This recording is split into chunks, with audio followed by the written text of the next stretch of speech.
तो आज हम डिस्कस करेंगे अबाउट केमिकल बॉन्डिंग और molecular structure regarding VSEPR theory.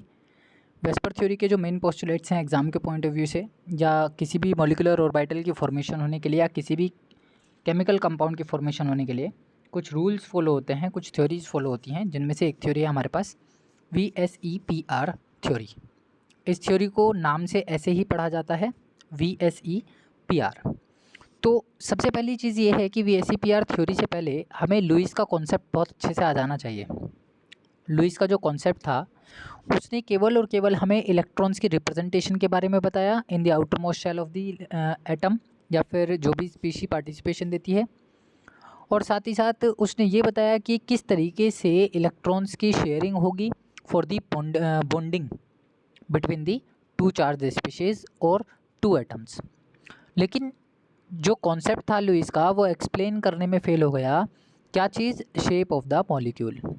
उसने हमें, जैसे एग्जांपल अगर हम लेते हैं BeCl2 का, तो बेसिकली लुईस का जो कॉन्सेप्ट था उसने इसकी स्ट्रक्चर तो बता दी, लेकिन जो इसकी एक्चुअल शेप थी उसको एक्सप्लेन करने में वो फेल हो गया।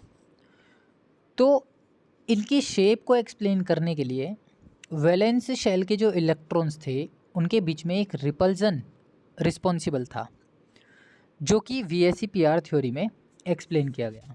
ये एक सिंपल प्रोसीजर है जो कोवलेंट मॉलिक्यूल्स की शेप के बारे में बताता है। पूरी की पूरी जो थ्योरी होगी वो रिपल्सिव इलेक्ट्रॉन्स के बेस पर, या repulsive interaction between the electrons के बेस पर काम करेगी।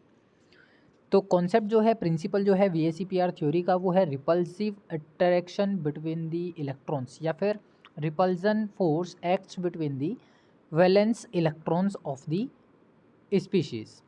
इसके मेन पोस्टुलेट्स की अगर हम बात करें, जो सबसे पहले पोस्टुलेट्स कंसीडर होते हैं according to the VSEPR theory, कौन कौन से ऐसे पॉइंट्स हैं जो इसको कंप्लीट कराएंगे।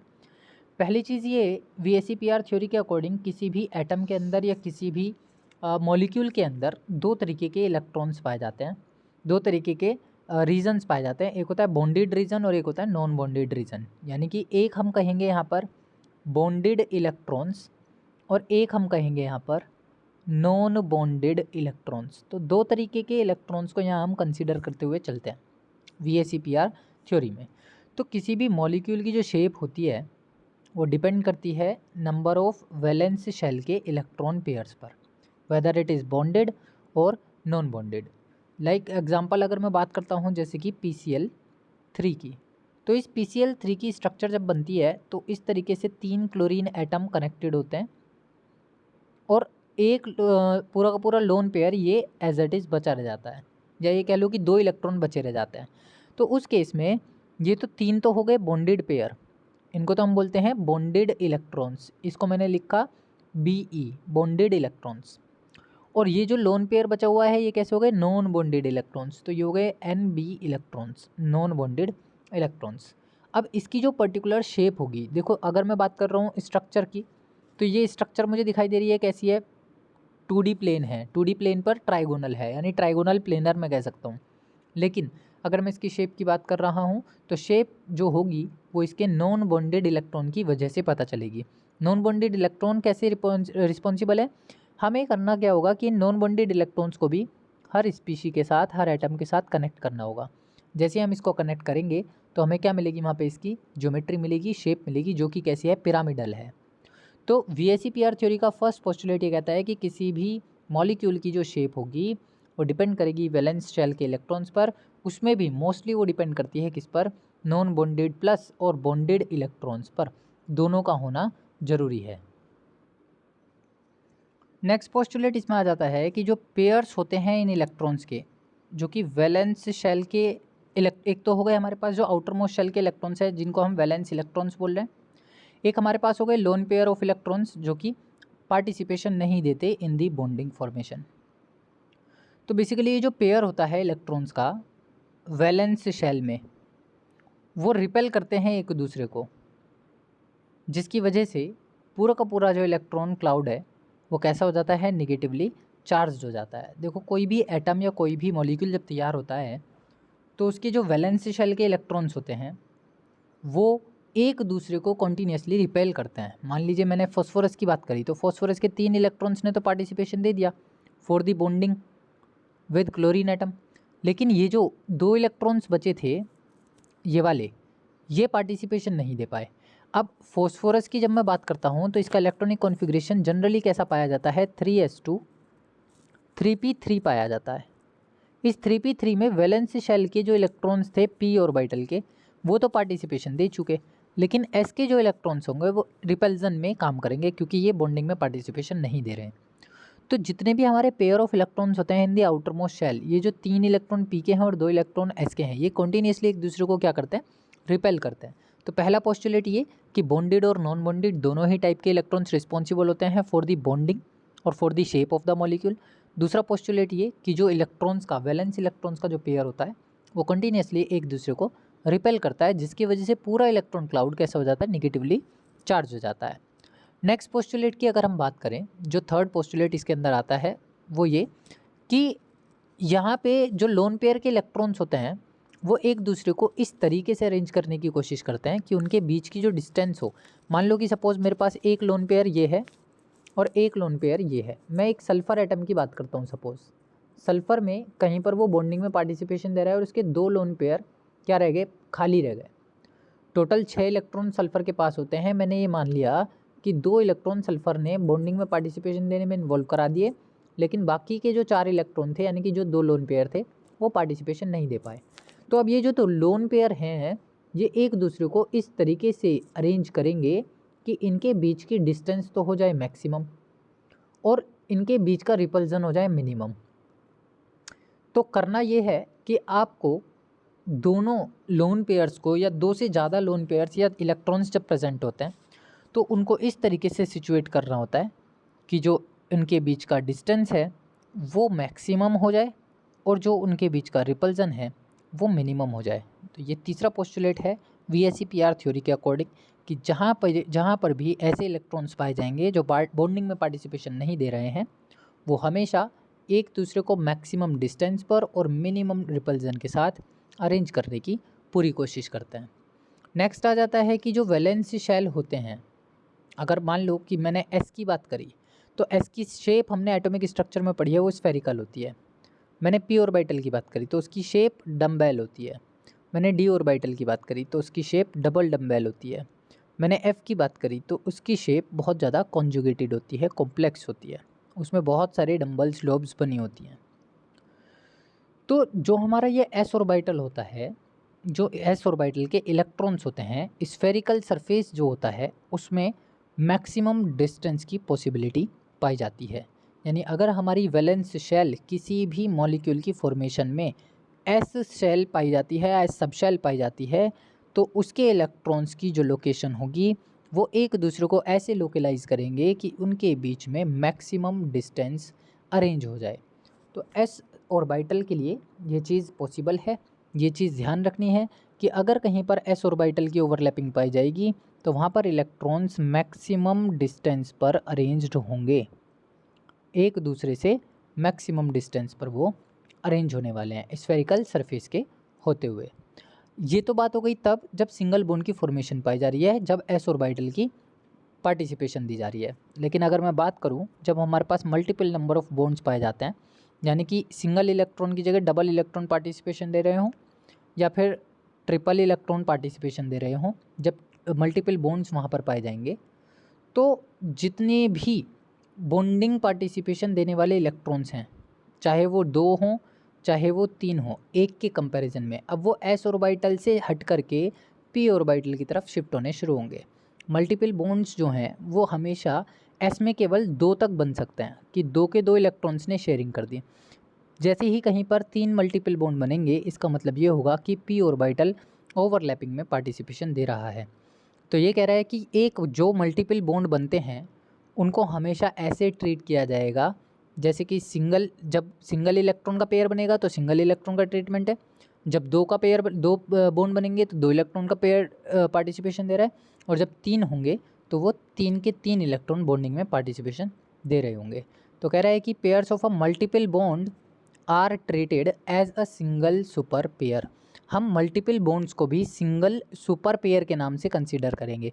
उसको वहाँ पर मल्टीपल बॉन्ड का नाम ना दे करके, अभी तक जैसे हमने लुईस कॉन्सेप्ट के अकॉर्डिंग इनको सिंगल बॉन्ड का नाम दिया, डबल बॉन्ड का नाम दिया, ऐसे ही ट्रिपल बॉन्ड का नाम दिया। तो वेस्पर ये कहता है, VSEPR थ्योरी ये कहती है कि आप उनको सिंगल डबल ट्रिपल ना बोल करके, सिंगल को तो सिंगल ही बोलते हैं, लेकिन जो डबल और ट्रिपल वाला होता है, 2 इलेक्ट्रॉन का पेयर या 3 इलेक्ट्रॉन का पेयर होता है, उसको हमेशा सिंगल सुपर पेयर के नाम से कंसीडर करेंगे। तो ये हमारे पास मेन पोस्टुलेट आ जाते हैं। जो VSEPR पोस्टुलेट्स होते हैं, जो VSEPR मॉडल होता है, वो केवल और केवल रेजोनेंस स्ट्रक्चर वाली स्ट्रक्चर्स पर ही एप्लीकेबल होगा। एक चीज़ का हमें ये ध्यान रखना है कि अगर कहीं पर VSEPR थ्योरी की एप्लीकेबिलिटी की बात करी जाएगी तो वो केवल वहाँ होगी जहाँ पर रेजोनेटिंग स्ट्रक्चर्स की पॉसिबिलिटी पाई जाए, यानी more than one kind of structures अगर बन पाती हैं किसी भी मॉलिक्यूल की, तो वहाँ पर VSEPR थ्योरी एप्लीकेबल होगी।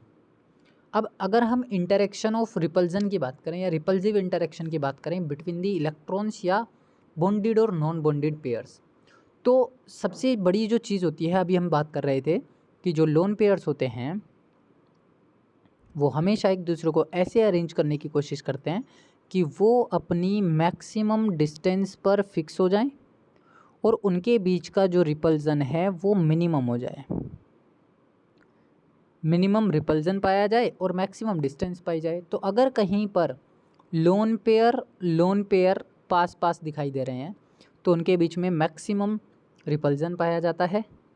कहीं पर लोन पेयर और बॉन्ड पेयर पाए जाते हैं तो उनके बीच में थोड़ा सा कम रिपल्जन पाया जाता है। और अगर कहीं पर बॉन्ड पेयर पाए जाते हैं तो वहाँ पर सबसे कम रिपल्जन पाया जाता है। अब लोन पेयर को हम कैसे कंसीडर कर रहे हैं, जैसे कि मैंने बात करी, एक ऑक्सीजन का मॉलिक्यूल है, यानी H2O का मॉलिक्यूल है ना। H2O के मॉलिक्यूल की स्ट्रक्चर में बनाऊँ अगर, तो HOH इस तरीके से ये बनने वाली है। ऑक्सीजन के पास अपने 2 लोन पेयर खाली होंगे क्योंकि ऑक्सीजन के टोटल 6 इलेक्ट्रॉन होते हैं। 6 में से 2 इलेक्ट्रॉन बॉन्डिंग में पार्टिसिपेशन दे चुके हैं, 4 electron as the lone pair present है। तो अब इन दोनों लोन पेयर के बीच में एक ऐसी रिपल्सिव फोर्स काम करेगी जो कि मैक्सिमम डिस्टेंस को रिप्रेजेंट करेगी, क्योंकि लोन पेयर आपस में मैक्सिमम डिस्टेंस दिखाते हैं, मैक्सिमम रिपल्जन दिखाते हैं। अब उसके बाद लोन पेयर और बॉन्ड पेयर में एक रिपल्जन पाया जाएगा, यानी कि ये वाला लोन पेयर इस बॉन्ड पेयर को भी रिपेल करेगा, ऐसे ये वाला लोन पेयर इस वाले बॉन्ड पेयर को भी रिपेल करेगा। तो ये स्ट्रक्चर बेसिकली थोड़ी सी टिल्ट हो जाएगी, बेंड हो जाएगी, ये हो गई। अब उसी टाइम पर ये वाला बॉन्ड पेयर और ये वाला बॉन्ड पेयर भी एक दूसरे को रिपेल करने की कोशिश करेगा, लेकिन वो रिपल्जन बहुत कम होगा, नेग्लिजिबल टाइप का होगा, जिसकी वजह से कह सकते हैं कि यहाँ पर ये स्ट्रक्चर बेंड होकर के यहीं रुक जाएगी। इसका लोन पेयर एक ये रहा, एक लोन पेयर ये रहा। इस तरीके से हमें वाटर मॉलिक्यूल की शेप मिलती है। तो हमेशा ध्यान रखना है, लोन पेयर बॉन्ड पेयर और बॉन्ड पेयर रिपल्जन का ऑर्डर MCQs में सीधा पूछा जाता है। जो लोन पेयर इलेक्ट्रॉन्स होते हैं उनको हम LP से लिखते हैं, जो बॉन्ड पेयर इलेक्ट्रॉन होते हैं उनको हम BP से लिखते हैं। तो इसीलिए इसको लिखा गया है LP is maximum than LP BP और LP BP is greater than BP BP। Bond pair का रिपल्जन सबसे कम, लोन पेयर का उससे ज़्यादा और लोन पेयर का सबसे कम। This is the repulsive order. अब अगर हम लोकेलाइजेशन की बात करें, यानी कि पोजीशन की बात करें, तो जो लोन पेयर्स होते हैं किसी भी सेंट्रल एटम पे, देखो सेंट्रल एटम की कैसे मैं बात कर रहा हूँ, जैसे कि मैंने अभी वही एक एग्जांपल फिर से लेता हूँ H2O का। तो ये जो एटम है ऑक्सीजन, ये मेरा सेंट्रल एटम है, इसको हम क्या बोलते हैं, CM बोलते हैं, सेंट्रल एटम, सॉरी CA बोलते हैं, सेंट्रल एटम।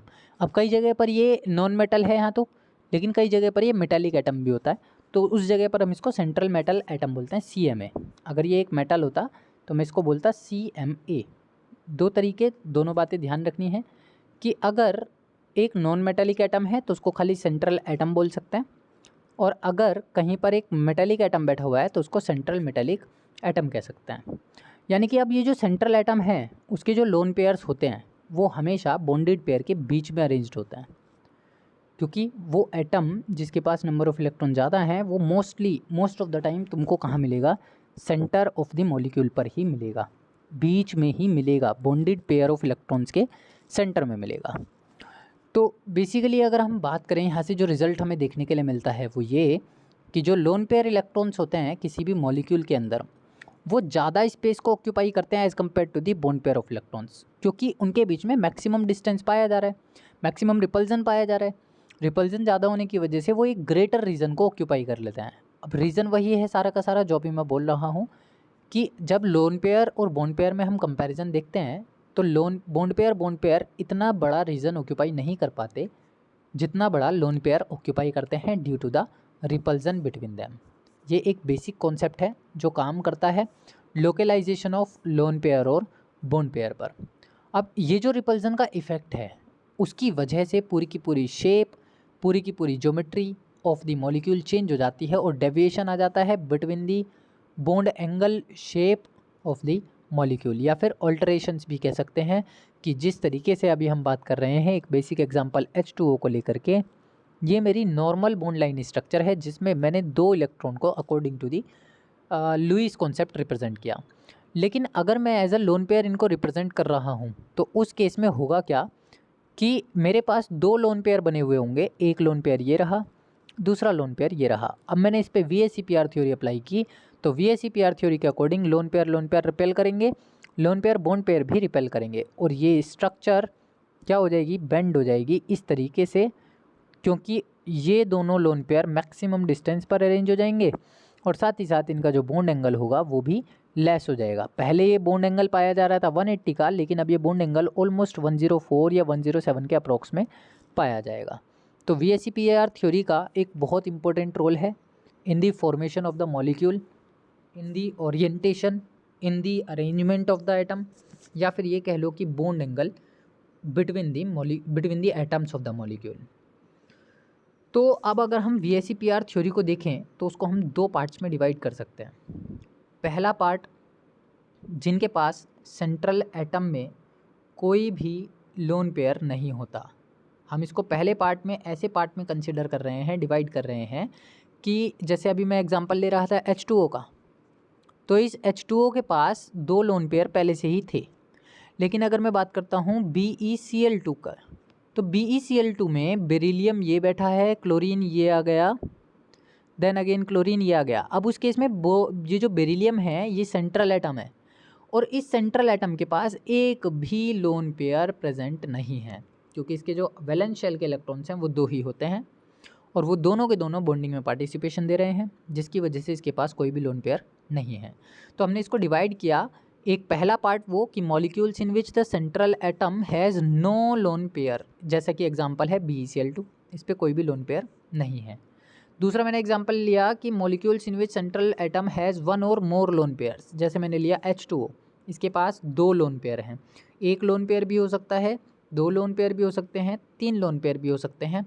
इसी तरीके से ये दोनों कैटेगरी को कैटेगराइज हमने यहाँ पर कर लिया। अब कुछ एग्जांपल्स हम यहाँ कंसिडर करके चलते हैं ज्योमेट्री को लेकर के, जैसे कि एक लीनियर ज्योमेट्री मैंने ले ली किसी मॉलिक्यूल की, एक ट्राइगोनल ले ली, फिर प्लेन टेट्राहेड्रल ले ली, ट्राइगोनल बाइपिरामिडल और ऑक्टाहेड्रल। ये हमारे बेसिक एग्जांपल्स हैं कुछ शेप्स के, कुछ ज्योमेट्रीज़ के।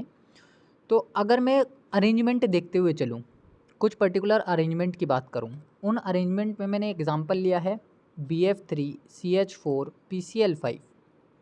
इन सभी को बॉल और स्टिक के मॉडल की हेल्प से हमने यहाँ पर रिप्रेजेंट किया। बॉल और स्टिक का मतलब क्या समझे, ये जो स्टिक है डंडी, ये तो बॉन्ड को रिप्रेजेंट करेगी और बॉल्स जो हैं ये पर्टिकुलर एटम्स को रिप्रेजेंट करेंगे, जिनको हमने डिफरेंट कलर से यूज़ किया।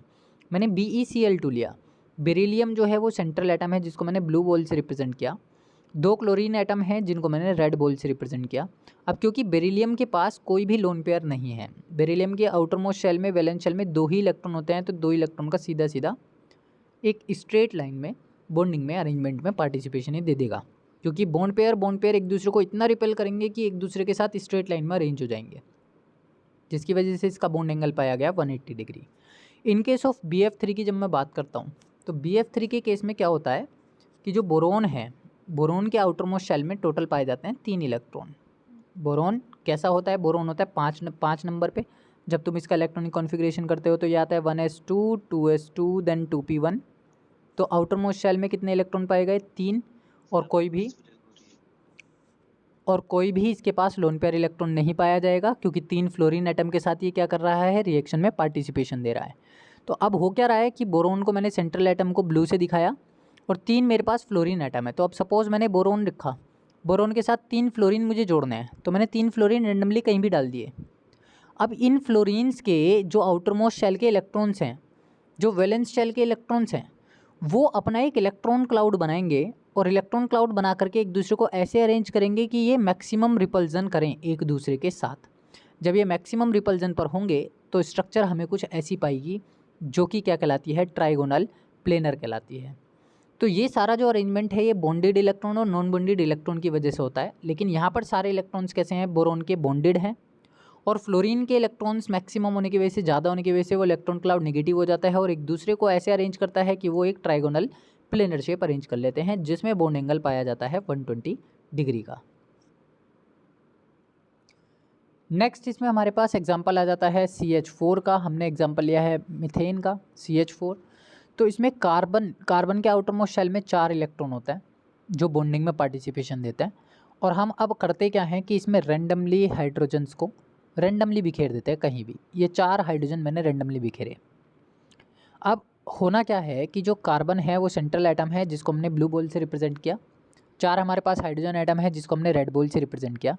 ये चारों के चारों हाइड्रोजन कार्बन के साथ कुछ इस तरीके से सिचुएट होंगे कि इनके जो बॉन्ड्स हैं, ये जो बॉन्ड पेयर हैं, ये एक दूसरे के साथ एक मैक्सिमम रिपल्जन दिखाएंगे, क्योंकि लोन पेयर तो प्रेजेंट है नहीं। तो बॉन्ड पेयर का एक रिपल्जन क्रिएट होगा।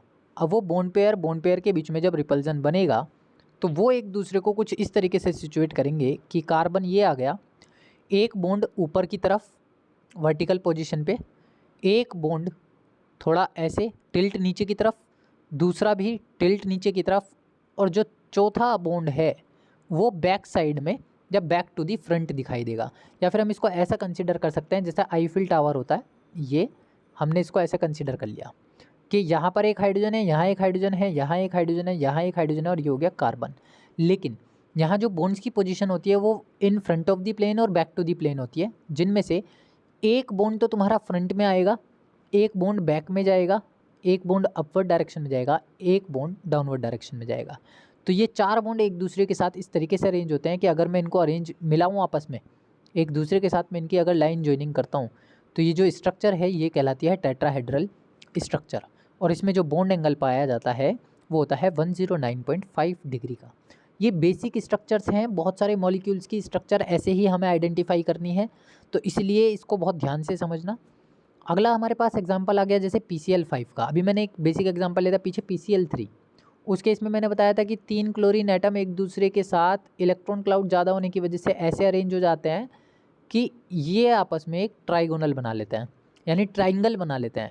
और जो लोन पेयर्स होते हैं वो लोन पेयर यहाँ ऊपर की तरफ आ जाते हैं। अब लोन पेयर और बॉन्ड पेयर एक दूसरे को क्या करते हैं, रिपेल करते हैं। तो ये lone pair bond pair repulsion, lone pair bond pair repulsion, lone pair bond pair repulsion, जिसकी वजह से स्ट्रक्चर कैसी हो जाती है, पिरामिडल हो जाती है। लेकिन जब मैं बात करता हूँ PCl5 की, तो ये मेरे पास फॉस्फोरस है, एक क्लोरीन मेरे पास ये आ गया, एक क्लोरीन मेरे पास ये आ गया, एक क्लोरीन मेरे पास ये आ गया। 3 क्लोरीन एक दूसरे को पहले एक ट्राइगोनल प्लेनर स्ट्रक्चर पर अरेंज करेंगे। अब बचे फॉस्फोरस के 2 इलेक्ट्रॉन। उन 2 इलेक्ट्रॉन में एक क्लोरीन ऊपर की तरफ अरेंज हो जाएगा और एक क्लोरीन नीचे की तरफ अरेंज हो जाएगा, क्योंकि मैक्सिमम रिपल्जन भी हमें लेकर के चलना है। अकॉर्डिंग टू दी VSEPR जितने भी बॉन्डेड या नॉन बॉन्डेड इलेक्ट्रॉन्स होते हैं वो एक दूसरे के बीच में रिपल्जन दिखाते हैं। तो ये जब मैं इसको अरेंज करूँगा, इसके साथ सारे के सारे एटम्स को मैंने कनेक्ट किया ऊपर वाले क्लोरीन से, तो एक पिरामिड बनेगा अपवर्ड डायरेक्शन में। अब नीचे वाले क्लोरीन को भी मैं कनेक्ट करूँगा नीचे सारे एटम्स के साथ, तो ये कनेक्ट हुआ, ये कनेक्ट हुआ, और नेक्स्ट ये तीसरा क्लोरीन भी कनेक्ट हुआ। तो ये बन गया हमारे पास दूसरा पिरामिड। तो जो PCl5 है उसकी स्ट्रक्चर कैसी हो जाती है, बाई पिरामिडल। क्या बोलने वाले हैं हम इसको, बाई पिरामिडल, क्योंकि 2 पिरामिड बन रहे हैं तो स्ट्रक्चर कैसी होगी, बाई पिरामिडल। एक पिरामिड बनता तो हम उसको खाली पिरामिडल बोलते, जैसे कि मैंने PCl3 में बताया। PCl3 की स्ट्रक्चर पिरामिडल होती है क्योंकि वहाँ पे 3 इलेक्ट्रॉन ट्राइगोनल प्लेनर स्ट्रक्चर पे जुड़े होते हैं। लेकिन PCl5 में 2 electron upper and downward direction में भी जुड़े होते हैं, जिसकी वजह से वो बन जाती है बाई पिरामिडल। अब ये सारे के सारे जो एग्जाम्पल्स अभी तक हमने बात करे, ना तो इसके पास कोई लोन पेयर था, ना इसके पास कोई लोन पेयर था, ना इसके पास कोई लोन पेयर था, ना इसके पास कोई लोन पेयर था, यानी कि यहाँ पर लोन पेयर की वैल्यू कितनी थी, 0। अब तुम्हें यहाँ से एक छोटी सी टेबल जनरेट अगर हम करवाएं तो वो कुछ ऐसी होगी कि मैंने कहा तुमको टेबल बनानी है, लोन पेयर यहाँ रखो, बॉन्ड पेयर यहाँ रखो और यहाँ रखो उसकी शेप या ज्योमेट्री। तो अब lone pair 0, lone pair 0, lone pair 0, lone pair 0, लेकिन बॉन्ड पेयर कितने 2, बॉन्ड पेयर कितने 3, बॉन्ड पेयर कितने 4 और बॉन्ड पेयर कितने 5। लोन पेयर 0 हो, बॉन्ड पेयर 2 हो तो शेप पाई जाती है लीनियर। शेप कैसी हो जाएगी? लीनियर। लोन पेयर 0 हो और बॉन्ड पेयर 3 हो तो शेप हो जाएगी ट्राइगोनल प्लेनर। Trigonal planar. अगर लोन पेयर 0 हो और बॉन्ड पेयर 4 हो तो हो जाती है टेट्राहेड्रल। टेट्राहेड्रल। और लोन पेयर 0 हो और बॉन्ड पेयर 5 हो तो हो जाती है बाई पिरामिडल। तो ये सारी जो शेप होती हैं, जो ज्योमेट्री होती हैं, उनको रटने की ज़रूरत नहीं है। कभी भी शेप या ज्योमेट्री रटी नहीं जाएंगी, उनको आइडेंटिफाई किया जाएगा on behalf of the lone pair और बॉन्ड पेयर। हमने लोन पेयर पहले सब सारे वो एग्जांपल देखने हैं जिनमें लोन पेयर की वैल्यू 0 हो, जिनमें लोन पेयर इलेक्ट्रॉन 0 हो। और बॉन्ड पेयर अगर लोन पेयर 0 के साथ 2 आ रहे हैं तो स्ट्रक्चर उसकी शेप कैसी हो जाएगी? लीनियर। बॉन्ड पेयर अगर 3 है तो ट्राइगोनल प्लेनर, बॉन्ड पेयर 4 हैं तो टेट्राहेड्रल और बॉन्ड पेयर 5 हैं तो बाई पिरामिडल। इस तरीके से हम अरेंज करते हैं ज्योमेट्री को लेकर के और शेप को लेकर के। ये हमारे पास एनसीईआरटी से एक छोटी सी टेबल हमने यहाँ अरेंज की, जिसके अंदर हमें lone pair, bond pair, electrons के बारे में बताया हुआ है, साथ के साथ उनकी इलेक्ट्रॉन पेयर के अरेंजमेंट, उनकी शेप और उनके एग्जाम्पल्स के बारे में बताया है। ये पूरी टेबल थोरोली हमें एनसीईआरटी से रीड करनी है, इम्पोर्टेंट है। यहाँ पर सारा एक मतलब शॉर्ट वे में हम कह सकते हैं पूरी डिटेल को एक्सप्लेन किया गया है। कहने का मतलब क्या है कि हमने एक एग्जाम्पल लिया जिसमें number of electron pair 2, 3, 4, 5 similarly so on आगे बढ़ते चले जाएंगे। इसमें बॉन्डेड पेयर 2 हैं, 3 हैं, 2 हैं, 4 हैं, 3 हैं, 5 हैं। लोन पेयर ऑफ इलेक्ट्रॉन्स 1 है, 1 है, 2 है, 1 है, 2 है, 1 है। तो ये एक मिसलिनियस टेबल है जिसके अंदर नंबर ऑफ़ लोन पेयर और नंबर ऑफ़ बॉन्ड पेयर अलग अलग अरेंजमेंट के साथ जुड़े हुए हैं। करना क्या है कि सबसे पहली जो स्ट्रक्चर यहाँ दिखाई दे रही है दैट इज़ लीनियर। लीनियर कब होगी और कौन कौन से एग्जाम्पल्स हैं? लीनियर एग्जाम्पल हमारे पास है BeCl2 का और बेसिकली या HgCl2 इसको हम कह सकते हैं। तो जब हमारे पास नंबर ऑफ़ इलेक्ट्रॉन पेयर 2 होते हैं तो वो स्ट्रक्चर कैसी रहेगी? लीनियर रहेगी, जो ज्योमेट्री रहेगी लीनियर। 3 इलेक्ट्रॉन पेयर रहेंगे तो ट्राइगोनल प्लेनर, 4 इलेक्ट्रॉन रहेंगे तो टेट्राहेड्रल, 5 इलेक्ट्रॉन रहेंगे तो ट्राइगोनल, बाई पिरामिडल, जिसकी अभी हम एग्जाम्पल देख के भी आए हैं पीछे, PCl5। और अगर 6 हमारे पास इलेक्ट्रॉन पेयर रहते हैं तो वो हो जाती है ऑक्टाहेड्रल। ऑक्टाहेड्रल का मतलब क्या है? पहले वो एक स्क्वायर प्लेनर बनाते हैं और 2 पिरामिड बना लेते हैं। फिर मतलब कि पहले नीचे की तरफ एक स्क्वायर, फिर एक पिरामिड ऊपर की तरफ जुड़ेगा और एक पिरामिड नीचे की तरफ जुड़ेगा। इस तरीके से ये ऑक्टाहेड्रल शेप कहलाती है। तो ये बेसिक एग्जांपल्स हुए। इसके बाद हमारे पास अगर कुछ मॉलिक्यूल्स ऐसे पाए जाएं, जैसा कि यहाँ एक टेबल में इसमें आपको दिखाई दे रहा है कि ये बेसिक टेबल हमने ली, मॉलिक्यूल का टाइप मैंने लिया AB2E। AB2E का मतलब क्या है? AB3E, AB2E2, AB4E, AB3E2, AB5E, इस तरीके से ये मॉलिक्यूल्स बढ़ते जा रहे हैं। मतलब A अलग एटम है, B अलग एटम है और E का मतलब है यहाँ पे लोन पेयर से। ये जो E है वो रिप्रेजेंट कर रहा है लोन पेयर को। तो ये चीज़ हम ध्यान रखेंगे। अब AB2 टाइप का हमारे पास एक स्ट्रक्चर हो जिसमें एक लोन पेयर हो। दूसरा हमारे पास आ गया जिसमें AB3 टाइप का स्ट्रक्चर हो और एक लोन पेयर हो। तीसरा आ गया AB2 टाइप का स्ट्रक्चर और 2 लोन पेयर। चौथा आ गया AB4 टाइप का स्ट्रक्चर और एक लोन पेयर। AB3 टाइप का स्ट्रक्चर और 2 लोन पेयर। तो E2 जो है, E जो है वो लोन पेयर को रिप्रेजेंट कर रहा है। तो यहाँ पर लोन पेयर मैं लिख रहा हूँ, एक है, एक है, 2 है, एक है, 2 है, एक है। अब आप ये देखिए कि लोन पेयर 1 है, बॉन्ड पेयर 2 हैं। जब लोन पेयर 1 होता है, बॉन्ड पेयर 2 होते हैं, तो अभी मैंने बताया कि उस केस में जो स्ट्रक्चर है 0 होगी अगर लोन पेयर तो कैसी हो जाएगी? लीनियर। लेकिन अगर लोन पेयर 1 हो गई तो स्ट्रक्चर बन जाएगी ट्राइगोनल प्लेनर और शेप हो जाएगी बेंट। यहाँ पर क्या था? यहाँ लोन पेयर 0 था, इसलिए स्ट्रक्चर कैसी थी? लीनियर। लेकिन जब बॉन्ड पेयर 2 हों और लोन पेयर 1 हो जाए तो शेप कैसी हो जाएगी? Trigonal planar. क्यों? क्योंकि ये लोन पेयर उन दोनों स्ट्रेट बॉन्ड्स को क्या करेगा? रिपेल करेगा। और जैसे ही ये लोन पेयर रिपेल करेगा तो ये स्ट्रक्चर बेंड हो जाएगी। बेंड होते ही ये शेप बन जाएगी ट्राइगोनल प्लेनर। सिमिलरली अगर हमारे पास 3 एटम हैं, तीनों एटम्स को मान लीजिए सपोज़ कि मैंने ऐसी कंडीशन में जोड़ा, ये मेरे पास एक सेंट्रल एटम है, ये मेरे पास 3 बी बी बी इस तरीके से बैठे हुए हैं, एक लोन पेयर ये आ गया, ये लोन पेयर इसे भी रिपेल करेगा, ये लोन पेयर इसे भी रिपेल करेगा, ये लोन पेयर इसे भी रिपेल करेगा। जैसे ये रिपेल होंगे तो ये शेप कुछ ऐसी हो जाएगी, यहाँ पे सेंट्रल एटम, ये बी, ये बी, ये बी और ये लोन पेयर। अब अगर मैं इसको जोड़ूँ आपस में कनेक्ट करूँ सारे बॉन्ड्स को, तो ये क्या बन गया, टेट्राहेड्रल बन गया। तो जब लोन पेयर 1 हो और बोन पेयर 3 हो तो स्ट्रक्चर हो जाती है टेट्राहेड्रल, और जो इसकी शेप है वो हो जाती है ट्राइगोनल पिरामिडल। क्योंकि ट्राइगोनल तो बना ही रहेगा, ये ट्राइंगल तो ये बना हुआ है ही, लेकिन पिरामिड और बन गया ऊपर की तरफ से, तो शेप हो जाती है ट्राइगोनल पिरामिडल। अच्छा, जो ज्योमेट्री है वो हमेशा केवल और केवल बोन पेयर बताते हैं, ये चीज़ का हम ध्यान रखेंगे। जो ज्योमेट्री होती है, जो स्ट्रक्चर होती है, वो हमेशा केवल बॉन्ड पेयर बताते हैं कि बॉन्ड कैसे जुड़े हुए हैं। देखो यहाँ पे एक बॉन्ड, यहाँ पे एक बॉन्ड, यहाँ पे एक बॉन्ड, तीनों ने मिलकर के ट्राइगोनल बनाया, इसलिए जो ट्राइगोनल प्लेनर हम इसे बोल रहे हैं। लेकिन जो शेप है वो बताते हैं लोन पेयर। लोन पेयर की वजह से शेप नीचे की तरफ झुक गई, बेंड हो गई, तो इसलिए शेप बताने वाली जो चीज़ होगी वो लोन पेयर होगी। ये लोन पेयर ही शेप बता रहा है ट्राइगोनल पिरामिडल है, ट्राइगोनल भी बन रहा है और पिरामिड भी बन रहा है। यहाँ पर आ गए हमारे पास जिसमें ए बी टू टाइप यानी कि बॉन्डिंग पेयर 2 हैं और लोन पेयर भी 2 हैं, तो उसके इसमें टेट्राहेड्रल इसकी स्ट्रक्चर हो जाती है और शेप हो जाती है बेंड। जब ए बी 4 ई टाइप का यानी कि बॉन्डेड पेयर 4 हैं और लोन पेयर 1 है, तो उस केस में जो स्ट्रक्चर होगी वो ट्राइगोनल प्लेनर दिखाई दे रहा है। फिर उसके बाद एक पिरामिड ये वाला, एक पिरामिड ये वाला, टोटल 2 पिरामिड ऊपर से दिखाई देंगे। तो इसकी स्ट्रक्चर को हम सीसॉ स्ट्रक्चर भी बोल देते हैं और बाई पिरामिडल भी बोल देते हैं। तो ट्राइगोनल बाई पिरामिडल और सीसॉ स्ट्रक्चर रहेगी, शेप रहेगी। नेक्स्ट वन सिमिलर आ जाता है AB3E2, फिर आ जाता है AB5E और फिर आ जाता है AB4E2। आई होप कि समझ में आ रही होंगी चीज़ें कि किस तरीके से ये काम कर रहे हैं। हमें बॉन्डेड पेयर और लोन पेयर ढूंढना है। बॉन्डेड पेयर और लोन पेयर के बिहाफ पे उसकी शेप को और उसकी ज्योमेट्री को हमें याद रखना है कि कितने लोन पेयर और कितने बॉन्डेड पेयर पे उसकी क्या शेप आती है, क्या उसकी ज्योमेट्री आती है।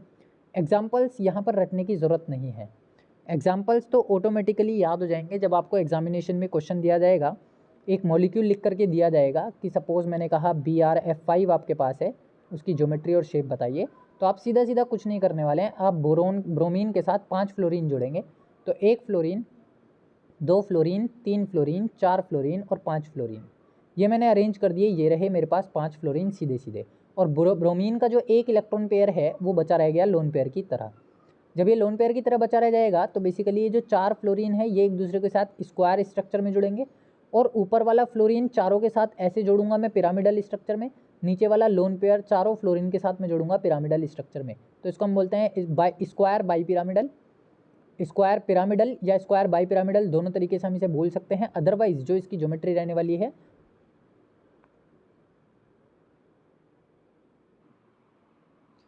तो इस तरीके से हमें इसकी शेप मिल जाती है स्क्वायर बाई पिरामिडल, या फिर इसको स्क्वायर पिरामिडल भी बोल सकते हैं, और जो ज्योमेट्री रहने वाली है वो होगी ऑक्टाहेड्रल। तो ये कॉन्सेप्ट है जिसमें हमें याद रखना है केवल नंबर ऑफ़ बोन पेयर और number of lone pair. Number of bone pair और लोन पेयर के बिहाफ पे ही हम आइडेंटिफाई करेंगे कि किस मॉलिक्यूल की क्या शेप रहने वाली है, क्या ज्योमेट्री रहने वाली है। तो यहाँ पर ख़त्म हो जाती है हमारी VSEPR थ्योरी। इसके बाद हमारे पास जो कॉन्सेप्ट आता है वो होता है VBT का, जिसको हम देखेंगे नेक्स्ट क्लास में। तो आज की इस क्लास में केवल VSEPR कॉन्सेप्ट, इस पर बेस्ड जितने भी क्वेश्चंस होते हैं, जो स्ट्रक्चर्स या शेप्स होती हैं मॉलिक्यूल्स की, उनको आप प्रैक्टिस करें ताकि VBT का कॉन्सेप्ट और आसानी से आप लोग समझ पाएँ।